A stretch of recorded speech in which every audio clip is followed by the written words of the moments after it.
नमस्कार साथियों। तो आज है 27 सितंबर 2024। दोस्तों रिसेंटली हमने देखा सेबी की तरफ से बहुत सारे रूल्स एंड रेगुलेशन को काफी टाइटनेन कर दिया, बहुत सारे नॉर्म्स को काफी ज्यादा स्ट्रिक्ट कर दिया और ये चीज आगे आपको और ज्यादा टाइटनेन दिखाई दे सकता है। नेक्स्ट 30 तारीख को सेबी की एक बोर्ड ऑफ डायरेक्टर की मीटिंग है। उसके पहले दोस्तों थोड़ा सा हिंट भी मिल गया कि क्या कुछ हो सकता है और कौन कौन सी सेक्टर में, कौन कौन सी शेयर में मोस्टली उसका इंपैक्ट आपको देखने को मिलेगा रिसेंट टाइम पे। सब कुछ हम चर्चा करेंगे इस वीडियो में। तो चलिए क्या है मामला, जान लेते हैं कौन कौन सी शेयर आपके रडार में होना चाहिए, वो भी आगे बातचीत करेंगे। पहले आप देख लीजिए न्यूज का headline, SEBI board meeting, tighter FNO norms में टेक फ्लाइट। और ज्यादा दोस्तों टाइटन किया जा सकता है। अब देखिए मैं आपको थोड़ा सा आर्टिकल्स को जूम करके पढ़ के सुनाता हूं। The security and exchange board of India यानी short form SEBI is likely to take several key decision including stricter norms for equity derivative. Derivative मतलब आपका एफएनओ, जो ट्रेडिंग होता है ना, ट्रेडर्स लोग ट्रेड करते हैं, वही डेरिवेटिव्स, ठीक है। Overall in rule for investment adviser and mutual fund lite regulation in its board meeting on 30 September. 30 सितंबर मतलब सोमवार के दिन, मतलब बाजार ओपन रहेगा। अगर ड्यूरिंग मार्केट में इस बोर्ड ऑफ डायरेक्टर मीटिंग की आउटकम निकल गया तो उस केस में सीधा सीधा इंपैक्ट आपको देखने को मिलेगा बाजार में, अदरवाइज नेक्स्ट डे, ठीक है। अच्छा, क्या कुछ चेंजेस हो सकता है, पॉसिबिलिटी है। देखिए सोर्स के अकॉर्डिंग थोड़ा बहुत अभी हिंट भी मिल गया आज की डेट पे। Source said that the board meeting agenda is likely to have as many 15 times the introduction of the new asset class and relaxation of the business responsibility and sustainability report framework are also likely to be agenda on Monday के दिन होगा। अच्छा, most important ये देखिए, the final norms to curb excessive speculation, ठीक है, in the future and option FnO segment जिसे हम बोलते हैं derivative, is going to be one of the most awaited decision since the regulator and even the finance minister. हाँ ये बात तो सही है, 2 दिन पहले भी हमने देखा था हमारे फाइनेंस मिनिस्टर सीतारमन जी, उनके द्वारा भी इस चीज को थोड़ा बहुत हाईलाइट किया था कि आज की डेट में भारत में एफएनओ सेगमेंट पे काफी ज्यादा स्पेकुलेशन चल रहा है। बहुत ज्यादा मतलब लोग, आप बोल सकते हो कि कुछ ज्यादा ही वहां पे पैसा गवा रहा है, तो इसको भी थोड़ा बहुत सेबी को देखना चाहिए।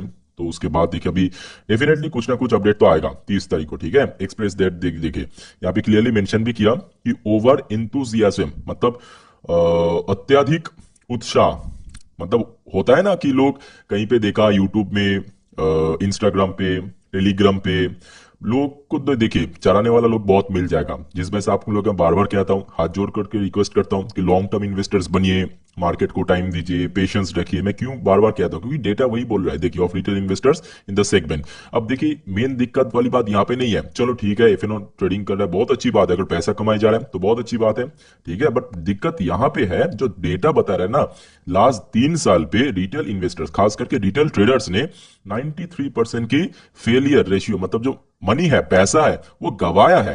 अब देखिए यहाँ पे इस मामले में तो ऑब्वियसली सेबी को कुछ ना कुछ एक्शन लेना पड़ेगा, ताकि रिटेल ट्रेडर जो है बिना किसी नॉलेज के, मैं देखता हूं कि देखिए लोग मतलब अलग ही दुनिया पे जीते हैं, खुद खुद को बड़े ट्रेडर समझ लेते हैं, मतलब कुछ भी ज्ञान नहीं है, कुछ भी एक्सपीरियंस नहीं है, फर्जी का ऐसे लगा देते हैं। कोई जरूरत नहीं है। मैं बार बार कहता हूं कि देखिए अगर आपको इक्विटी शेयर में भी कोई समझ नहीं आता ना, आप सिंपली ईटीएफ में इन्वेस्ट करें, म्यूचुअल फंड में करें, वो बहुत बहुत सेफ एंड सिक्योर है, ठीक है। देखिए यहाँ पे आपके सामने डेटा बोल रहा है 3 साल पे देखिए 93% पैसा गवाया है। और कितना गवाया आपको मालूम है, मैं आपको एक और डेटा में दिखाता हूं। ये देखिए एफएनओ एडिक्शन 1.1 करोड़ ट्रेडर, कितना, 1 करोड़ से ज्यादा ट्रेडर ने पैसा गवाया है। कितना, 1.8 लाख करोड़। अब जरा सोच के बताइए, ये कोई छोटा मोटा रकम थोड़ी ना है, 1.8 लाख करोड़।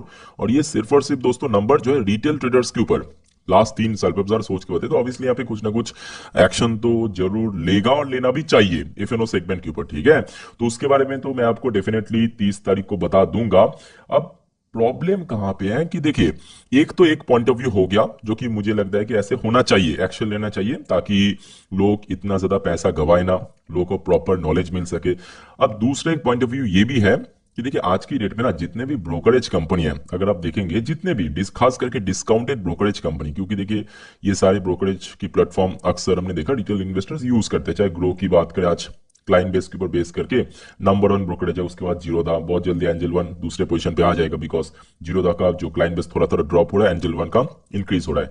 तो ये सारे जो ब्रोकरेज की अगर आप देखेंगे ना, मेन जो रेवेन्यू सोर्स वो दोस्तों है आपके एफएनओ, आप पूछेंगे क्यों, इन्वेस्ट करने के क्या फायदा नहीं मिलता? तो देखिए मेरे बात को ध्यान से आप समझिए पहले चीजों को, ठीक है। आप एक शेयर पे, ये एक शेयर है एबीसी शेयर, या कोई इंडेक्स पे, निफ्टी आईटी हो सकता है, बैंक हो सकता है, या नॉर्मल निफ्टी फिफ्टी की हो सकता है, उसके एफएनओ मतलब एफएनओ फ्यूचर एंड ऑप्शन में आपने ट्रेड किया, ठीक है। तो आज आपने ट्रेड किया, सपोज आज ही ट्रेड किया, इंटरडे ट्रेड किया, निकल गया, तो उसमें एक्चुअली ब्रोकरेज का जो चार्जेस है ना, वो काफी मतलब रैपिड होता है। मतलब क्या, आज आपने ट्रेड किया, आज चार्ज दिया, कल ट्रेड किया, कल भी चार्ज दिया, परसों ट्रेड किया, परसों भी चार्ज दिया।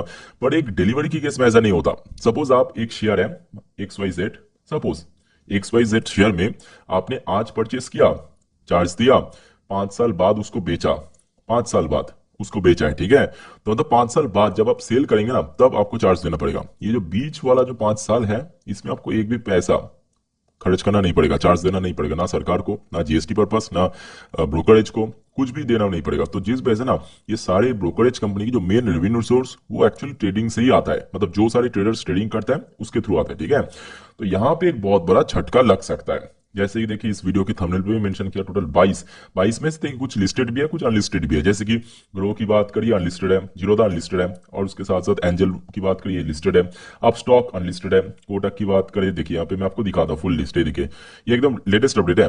5वें पोजीशन पे आईसीआईसीआई डायरेक्ट हो गया, कोटक सिक्योरिटीज हो गया, एचडीएफसी सिक्योरिटीज हो गया, एसबीआई सिक्योरिटीज हो गया, मोतीलाल ओसवाल फाइनेंशियल, ये लिस्टेड कंपनी है। उसके बाद देखिए धन हो गया, धन मतलब धनी, ठीक है, ये भी लिस्टेड है। पेटीएम मनी, शेर खान, 5 पैसा, ये भी लिस्टेड है। आईफएल सिक्योरिटीज, ये भी लिस्टेड है, ठीक है। Geojit, Axis Direct, Flair, Choice Broking, SMC Global, Alice Blue, ये सारे दोस्तों डिस्काउंटेड ब्रोकरेज, इसमें एक बहुत बड़ा इंपैक्ट आपको दिखाई दे सकता है, ठीक है।